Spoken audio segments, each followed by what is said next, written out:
Have you just bought a new bike? Maybe from a direct-to-consumer brand like this one? We're going to go from box to bike in a few simple steps. Before we get started, you'll need a range of tools. You'll need a set of Allen keys or hex wrenches. You'll probably need a range of Torx keys. You'll need a pump for your tyres and a shock pump, so a dedicated suspension pump for your suspension. You'll need some assembly grease. You might need some cable snips or scissors. Now we know what tools we'll need, it's time for the fun bit, the unboxing. Just be mindful of when you're cutting, you don't want to cut too deep, you don't want to slash or damage the bike inside, and also be mindful of any staples, they're razor sharp. Top safely cut, it's time to get stuck in and see what we've got. We're just going to remove some of the packaging so we can get to the bike and have a look at it, check it's okay, and also get to the wheels and get those out. So I can now see that the bike has got access components, so as if by magic, we've charged the battery in super quick time. So we're going to just pop this into the dropper post and then pop the dropper. So with the extra bits of packaging removed, we're going to carefully lift the bike out. Just be careful because the handlebar's not attached. So we just want to be careful that we're not flapping that around and banging it into things like the forks, stanchions or anything like that. So here we go. With the bike in the stand, well, frame in the stand, it's not yet a bike, it's time to remove the packaging. Most of it will be held on by masking tape, so you can easily just tear that with your fingers. Just be mindful that where there's zip ties, just be really careful if you're going to use a knife or anything like that, that there's no risk of A, cutting you, or possibly worse, cutting your brand new frame, so just take care.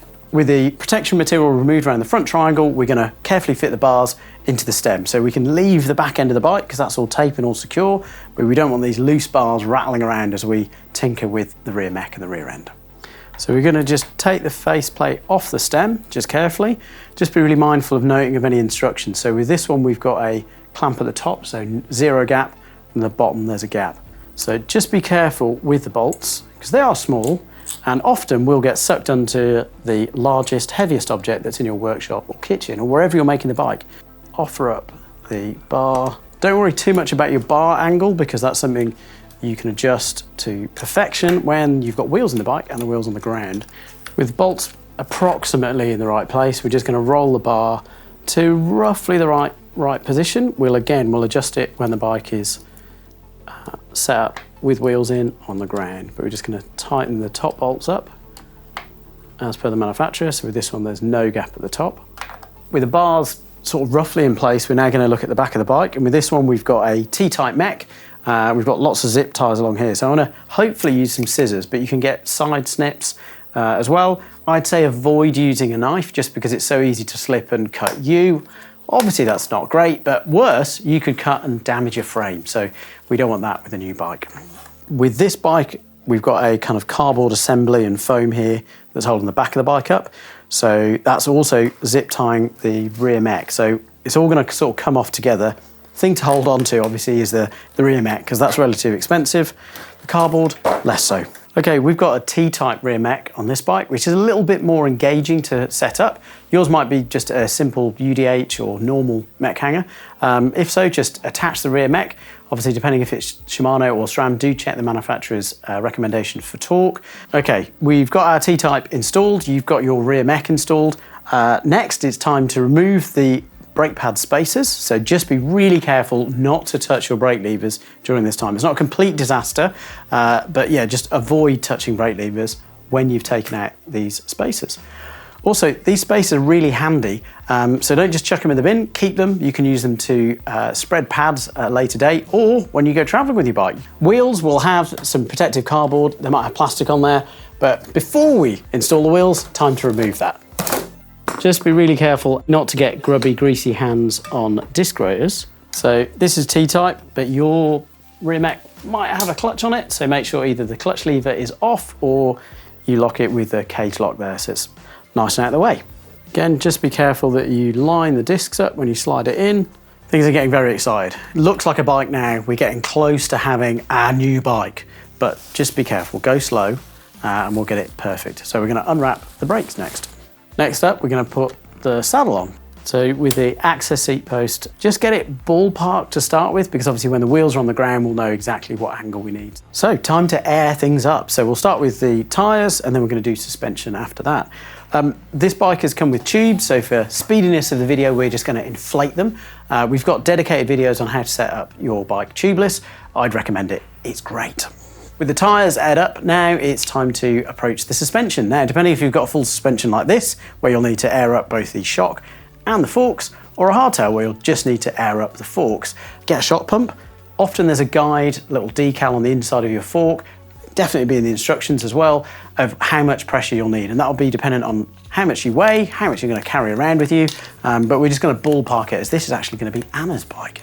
Often bikes don't come with pedals, whether you buy them in a bike shop or you get them straight to your door.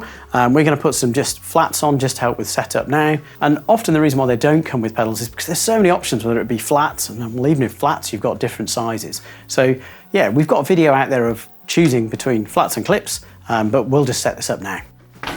With a bike on the ground, we're going to check the saddle position first and then the bar roll. With this access dropper, we need to make sure that the side rail clamps are loosened off a little bit, and then we can adjust it independently of the angle. Your seat post will be different, so do check the manufacturer's instructions to work out how to get the angle of the dangle correct for you.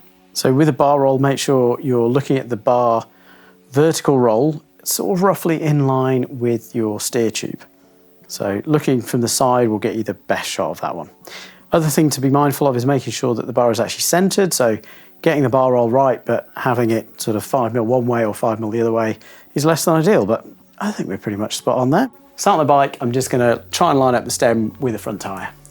With the stem nice and straight, I'm just gonna tighten it up and torque it to the manufacturer settings. You may need a torque wrench for this, but being a trained mechanic, my wrist is calibrated to click at just the right point. We're just gonna get the levers, obviously lever position is really personal, but we'll get them roughly in the right place there.